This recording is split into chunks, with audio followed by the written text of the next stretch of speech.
ভারতের আগরতলা অভিমুখে long March শুরু করেছেন বিএনপির অঙ্গ সহযোগী সংগঠন ছাত্রদল, স্বেচ্ছাসেবক দল ও যুবদলের নেতাকর্মীরা। আজ বুধবার সকালে নয়াপল্টনে বিএনপির কেন্দ্রীয় কার্যালয়ের সামনে থেকে এই লং মার্চ শুরু হয়। তার আগে নয়াপল্টনে জড়ো হন সংগঠন তিনটির নেতাকর্মীরা। তাদের হাতে ছিল জাতীয় ও বিএনপির দলীয় পতাকা।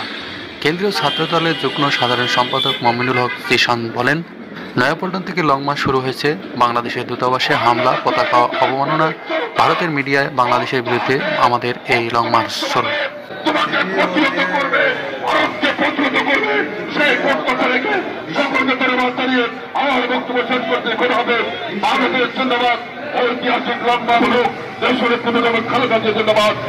এ পর্যায়ে বক্তব্য রাখার জন্য অনুরোধ করছেন বাংলাদেশ জাতীয়তাবাদী যুবদল কেন্দ্রীয় সংসদের বিপ্লবী সভাপতি জনাব আব্দুল মুনায়েম মুন্না ভাইকে।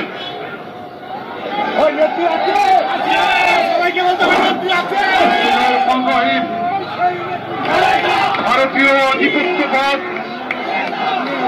সম্প্রসারণবাদী মনোভাব, ভারতীয় গদি মিডিয়ার বাংলাদেশের সাম্প্রদায়িক সম্প্রীতি বিনষ্ট করার চক্রান্ত এবং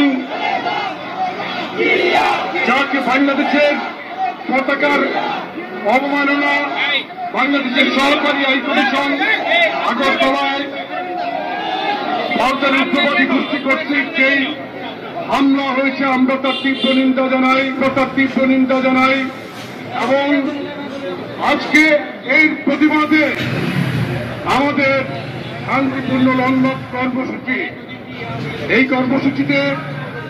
কর্মসূচি পূর্ব সমাবেশে সমর্থন করছেন জাতীয়তাবাদী ছাত্রদলের সংগ্রামী